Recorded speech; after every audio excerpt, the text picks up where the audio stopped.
meus queridos alunos, sejam bem-vindos a mais uma videoaula. Estamos de volta com o assunto progressões geométricas e nessa aula de hoje nós falaremos da soma dos n primeiros termos da PG. Isso mesmo, a exemplo do que ocorre lá nas PAs, tá? Aqui nas PGs também nós temos uma expressão que através dela nós conseguimos calcular a soma do primeiro termo de uma PG até um termo que tenha sido especificado aí no problema, tá? Por exemplo, eu posso calcular a soma dos 10 primeiros termos. Equivale na prática a eu somar o primeiro termo mais o segundo, mais o terceiro, mais o quarto, até eu chegar aí no 10º termo. Então eu faço isso de maneira direta através dessa expressão. Dentro dessa expressão, só identificando aqui cada uma das suas partes, nós temos o Sn, que corresponde justamente ao valor da soma desses n primeiros termos. Tá? A1 é o primeiro termo, né? Primeiro termo que vem na PG, que é a razão da PG, e aqui tem uma exceção que está sendo dada para a gente, pessoal, que esse que ele pode ser qualquer valor, só não pode ser 1.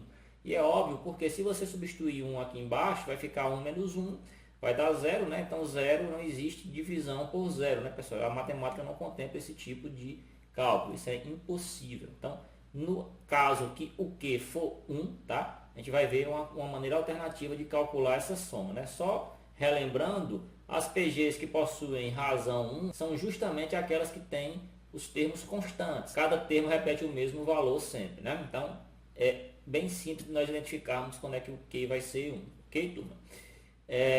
E o N é justamente a posição do último termo que eu estou querendo somar aqui dentro da minha PG. Tá? Então, vamos ver um exemplo com números para ficar bem claro para todos, tá?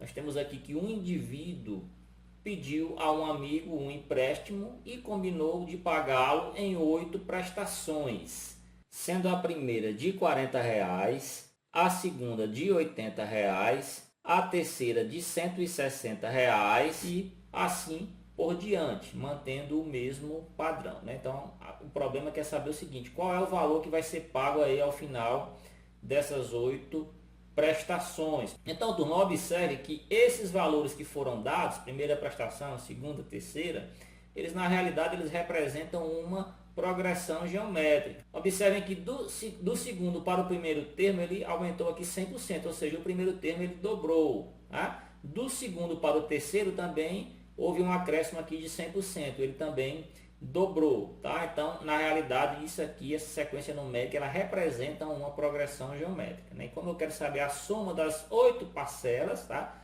As 8 parcelas dessa progressão geométrica, agora eu vou utilizar aquela expressão que nós vimos agora há pouco, né? Só retirando os dados, eu tenho que o A1 é 40, tá?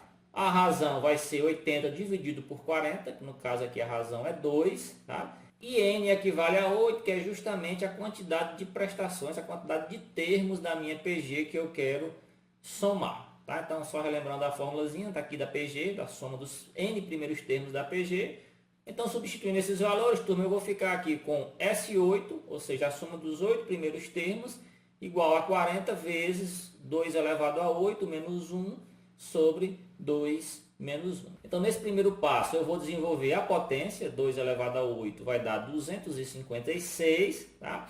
E aqui embaixo, como eu tenho só uma subtração, essa eu já posso responder também, não tem nenhum problema. Então, vai ficar 40 vezes 256, que equivale ao 2 elevado a 8, menos 1 sobre 1, que já foi respondendo aqui a subtração aqui de baixo, tá, pessoal? Então, tem uma multiplicação e tem uma subtração, né? Se não houvesse parênteses, eu iria responder primeiro a multiplicação, mas no caso dos parênteses, eles têm precedência em relação à multiplicação. Então, aqui vai ficar 40 vezes 255, tá? Resultado final é só multiplicar aqui 40 vezes 255, vai me dar aqui um 10.200, tá? A resposta correta aqui é R$ 10.200, é o valor que vai ser pago lá ao amigo lá que emprestou o dinheiro e dividiu lá em 8 parcelas, tá, pessoal? Então, R$ 10.200, resposta para esse problema, respondi através de PG, através mais especificamente da soma da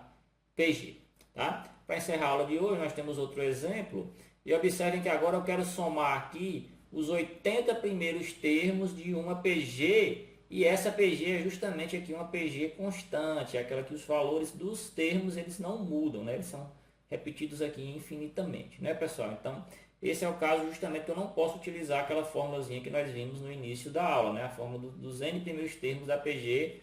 Aquela expressão não vai servir para esse problema específico, porque, observe, o primeiro termo, beleza, 4, só que a razão é 1. Se você dividir aqui 4 por 4, vai dar 1, né? Então é a única razão que eu não consigo responder, né? Que eu não consigo calcular a soma através daquela expressão da soma dos N primeiros termos, né? Então, para esse caso, né, eu quero calcular aqui os 80 primeiros termos, eu vou utilizar simplesmente essa fórmula, que é multiplicar o primeiro termo pela quantidade de termos que eu quero somar, que no caso é 80. Isso acaba até sendo mais simples, turma, do que o exemplo anterior, né? Então vai ficar aqui 4 vezes 80, 4 vezes 80 vai me dar aqui um 320, é a soma dos 80 primeiros termos dessa PG. Então vamos supor que eu quisesse calcular aqui a soma dos 1000 primeiros termos, seria 1000 vezes 4, tá? Quero calcular a soma dos 20.000 primeiros termos, 20.000 vezes 4. Né? Então, a quantidade de termos que eu quero somar, é só multiplicar esse valor, né, de N pelo primeiro termo aqui, né, que no caso vai ser sempre um valor constante, então não vai alterar em nada o cálculo, né? Não vou precisar mais de razão. Ok, pessoal? Então, essa foi a aula de hoje.